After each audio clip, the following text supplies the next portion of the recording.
Welcome to Audit the Audit, where we sort out the who and what and the right and wrong of police interactions. This episode covers license plates, warrantless searches, and officer drug abuse, and is brought to us by the Civil Rights Lawyers channel. Be sure to check out the description below and give them the credit that they deserve. Before we dive into the interaction, I want to give a big thanks to the sponsor of this episode, Fume. Cold turkey may be great on sandwiches, but there's a better way to break your bad habits. We're not talking about some weird mind voodoo or sacred crystals from your resident Ramon Brown was driving to a gas station in Minneapolis, Minnesota in a recently purchased vehicle when he noticed Officer Ty Gindra of the Minneapolis Police Department driving behind him for several blocks. When Mr. Brown pulled into the gas station, Officer Gindra followed without activating his emergency lights. After Mr. Brown parked at a pump and exited his vehicle, Officer Gindra approached him. The interaction that followed was captured by Officer Gindra's body camera.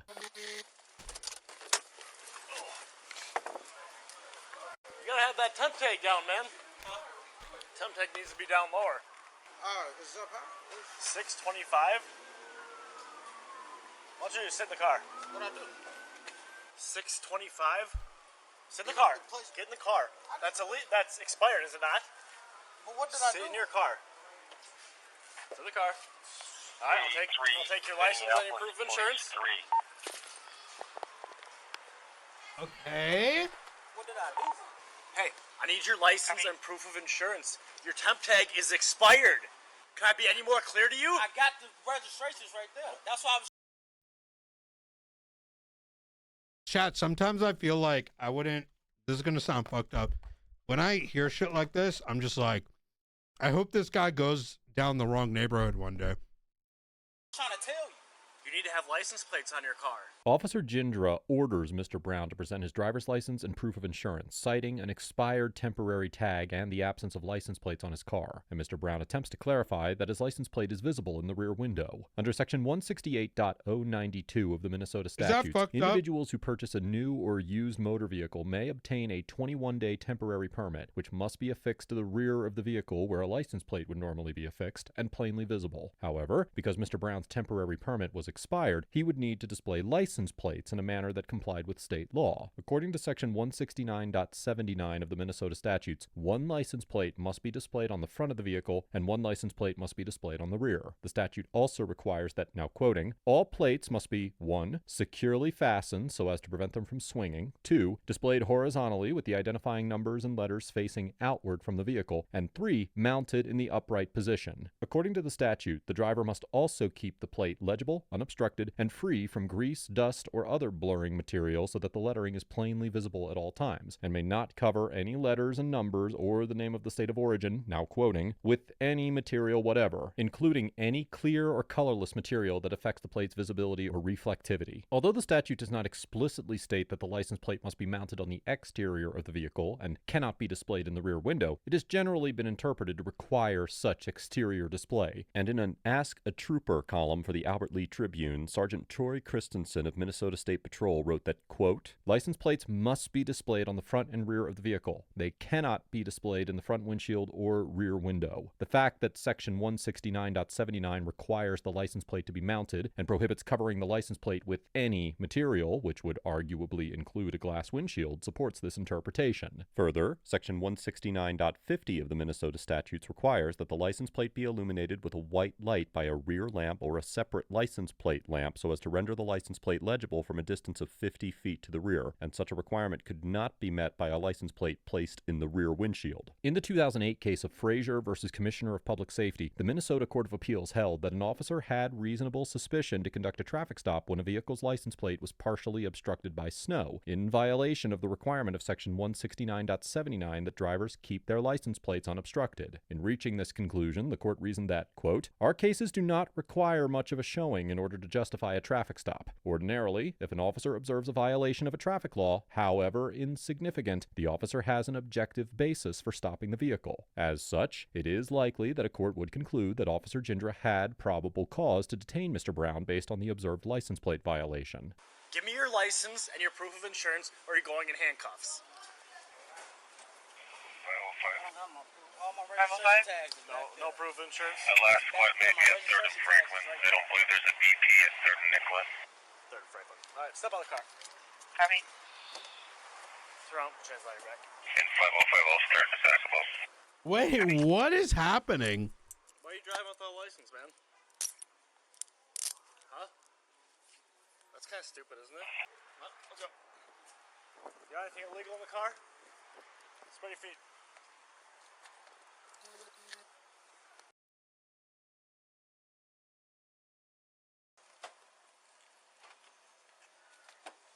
Take a seat. 6580, I'm going for it. Copy code 4, 2257. 532 is clear. Copy. Hi, can I help you?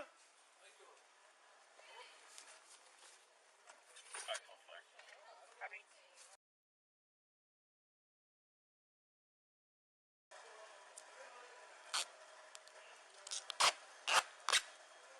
We'll be out on Wednesday on 12.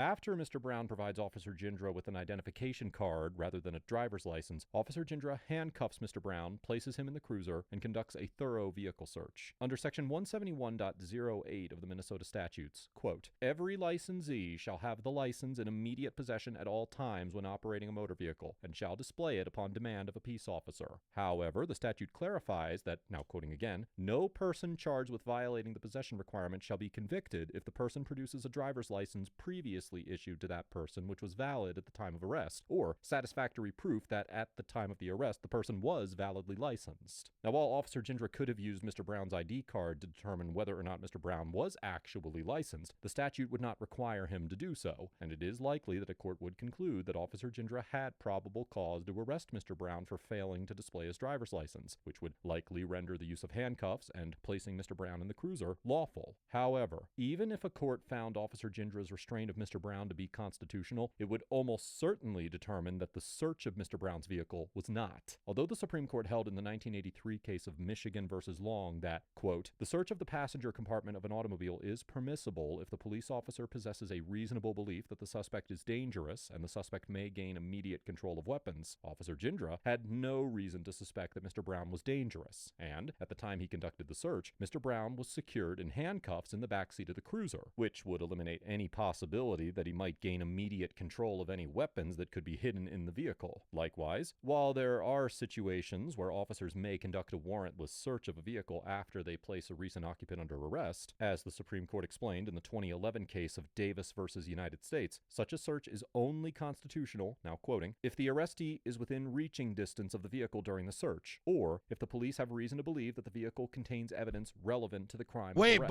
but what about? Mr. Brown But was the secured vehicle in would a get police towed. I'm cruiser, confused. and as the so-called crime of arrest would be failing to display a driver's license or driving without a license, there would be no reason to believe that relevant evidence would be found in the vehicle. It should be noted that the Supreme Court determined in the 1976 case of South Dakota versus Opperman that officers may conduct a warrantless so-called inventory search of a vehicle that is being lawfully impounded, and had Officer Jindra chosen to charge Mr. Brown and impound his vehicle, the search may have been considered reasonable under the Fourth Amendment if it was conducted according to department inventory search procedures. However, because Mr. Brown was ultimately released and the vehicle was not impounded, the search could not be justified as an inventory search. As such, it is highly probable that a court would conclude that Officer Jindra's search of Mr. Brown's vehicle was unconstitutional.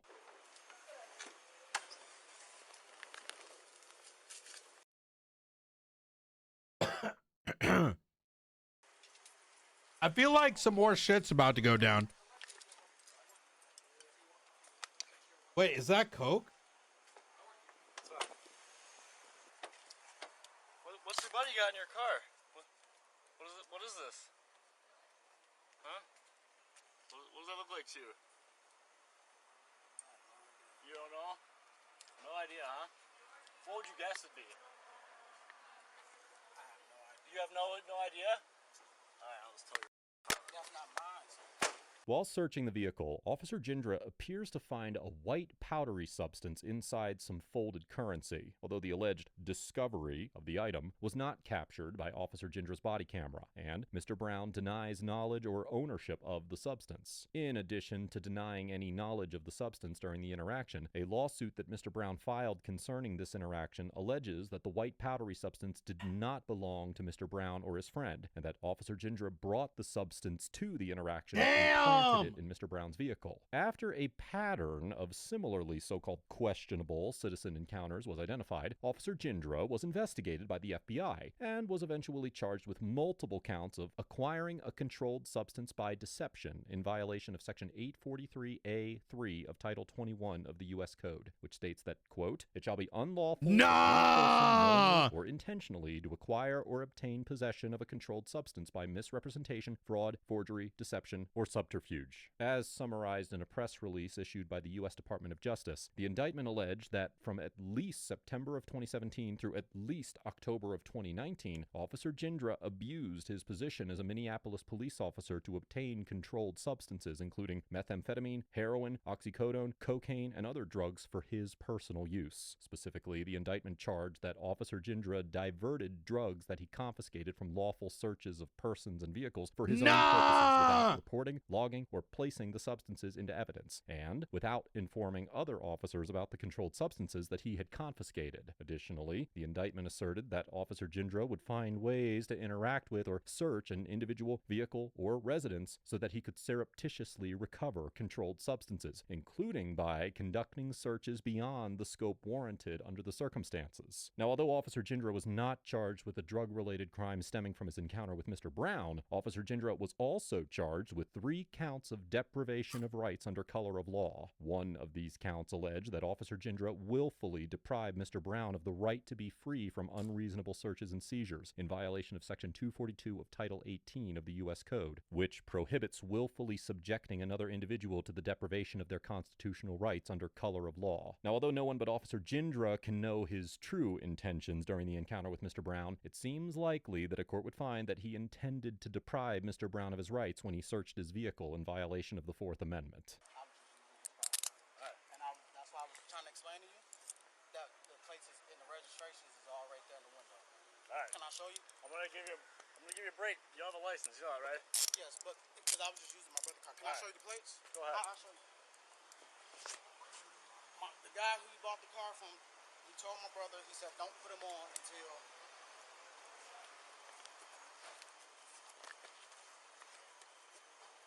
June 2nd. He said, don't put him on until... Well, it's July. Oh, well, yeah, I know, but he been having a car sitting. All right. Well, put him on. Should have a yellow tag, then. I just pulled off because it expired a month ago. That's what I'm saying. It's my brother's car. I didn't... Wait, what is happening? All right. All right. Thanks, guys. Wait, huh? Wait. Hold up. Wait, how did this guy just snitch on himself? How did he find this coke? Okay. What what is happening? He just let him go after claiming he found coke in his car?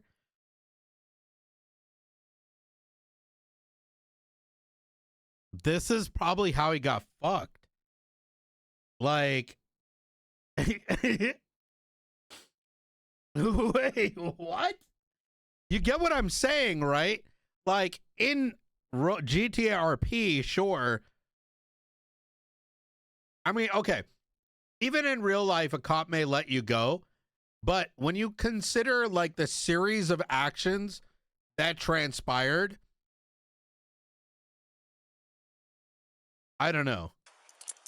Officer Jindra allowed Mr. Brown to leave without charging him with any offenses or issuing any citations. Sometime in 2019, the Minneapolis Police Department Internal Affairs Division commenced an investigation into Officer Jindra's conduct after he went into a house while paramedics were treating a man for an overdose on the front lawn. Body camera footage showed Officer Jindra searching inside the home before he turned off the camera for no apparent reason. As part of the investigation, the department discovered other body camera footage showing other encounters where Officer Jindra appeared to detain individuals for questionable reasons, misappropriate the drugs he seized, and release the detainees without arresting them. MPD Officer Rich Jackson also reported Officer Jindra to Internal Affairs after watching 2 separate encounters where Officer Jindra unjustifiably held his gun to citizens' heads. What Officer Jindra was the ultimately fuck? terminated in 2020 for violating department search and seizure policies, and the Internal Affairs Division referred the situation to the FBI. On November 6, 2020, the DOJ announced that former Officer Jindra had been charged in federal court with 6 counts of acquiring a controlled substance by deception, 2 counts of extortion under color of official right, and 3 counts of deprivation of rights under color of law. On November 2nd, 2021, following a 10-day trial, a jury convicted Officer Jindra of 3 counts of acquiring a controlled substance by deception and 2 counts of deprivation of rights under color of law, 1 count of which stemmed from the encounter with Mr. Brown. And on June 8th, 2022, Officer Jindra was sentenced to 38 months in prison. Oh followed by 1 year my of supervised God. release. On October 11th, 2022, Mr. Brown filed a lawsuit against former Officer Jindra and the city of Minneapolis. And on August 31st, 2023, the case was dismissed after Mr. Brown accepted a $95,000 settlement. Overall,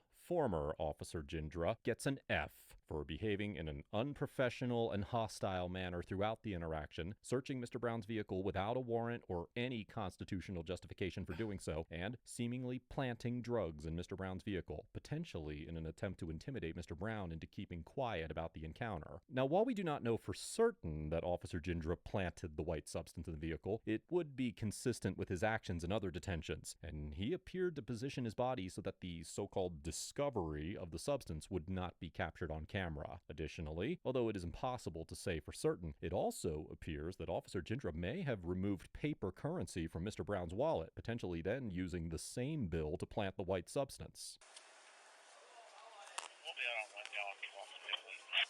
Now, I would typically give an officer the benefit of the doubt in a situation like this where the body camera footage was inconclusive. But, given the criminal convictions that were later sustained against former Officer Jindra, I find myself inclined to believe that something even more nefarious than an unconstitutional search occurred during this encounter. As for Mr. Brown, I cannot rightfully assign a grade to an individual who was targeted by an officer attempting to find illicit substances in order to fuel his own drug addiction. While it is likely that Mr. Brown did not display his license plate properly, this is a minor equipment offense, and Mr. Brown did appear to have made a good faith effort to display the license plate in the back window. And although driving without a license is a more serious offense, it is unclear whether Mr. Brown was actually unlicensed in this situation or simply did not provide Officer Jindra with his driver's license. Regardless, I commend Mr. Brown for remaining calm and complying with Officer Jindra's orders during this encounter, while also taking appropriate legal action after the fact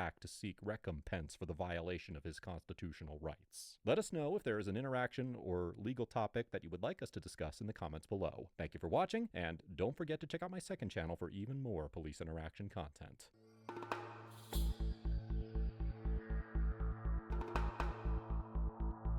Welcome to Audit the